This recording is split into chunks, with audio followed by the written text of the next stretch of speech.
Hello दोस्तों, मैं आपकी राधिका। आप सभी को मेरा वंदन, अभिनंदन, सादर प्रणाम। और बहुत ही प्यारा सा एक सावन का गीत लाई हूँ। देखिए, सावन आते ही बहुए बेचारी सोचने लगती मेरे मायके से कोई आएगा। सास उनसे ज़्यादा सोचती है कि कुछ लेके आएगा। तो देखिए, अगर हर समय बराबर नहीं होता है।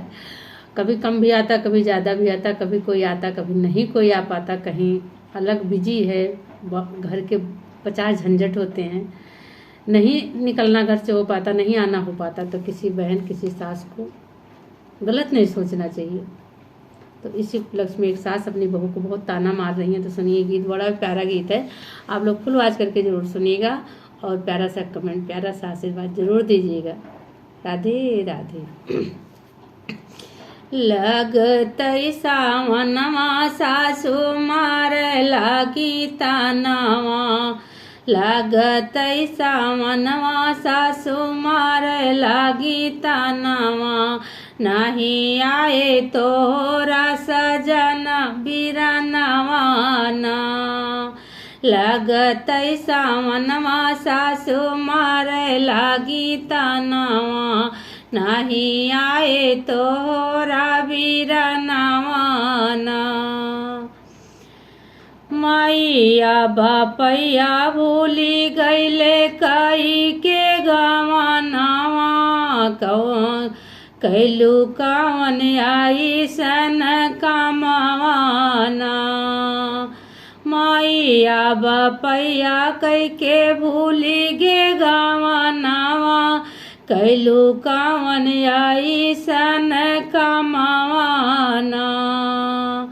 लगतै सावनवा सासु मार लागी तानावा, नाही आए तोरा बिरनवा ना।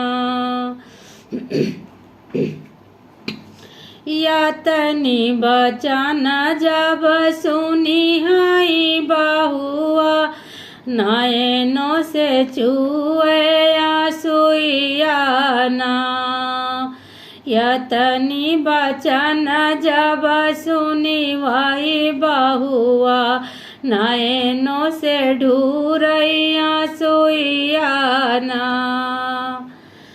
नहीं मोरा बाबू मैया भूली गे गवन कई के,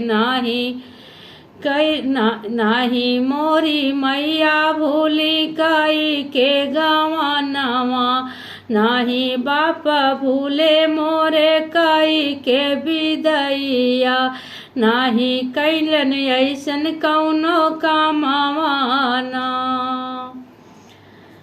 किया कावे मैया कई हमारे आई गई बुढ़ाई थी, भैया मोरा गईले विदेशवा ना।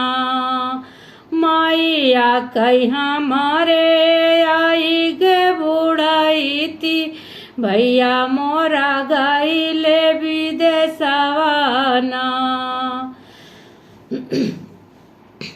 यतनी बचनी कही बहुआ रानी, रोए लागी बैठी चौखटवा ना। यतने में आई गए भैया उन बिरनवा, लादी लूदी सारा समनवा ना।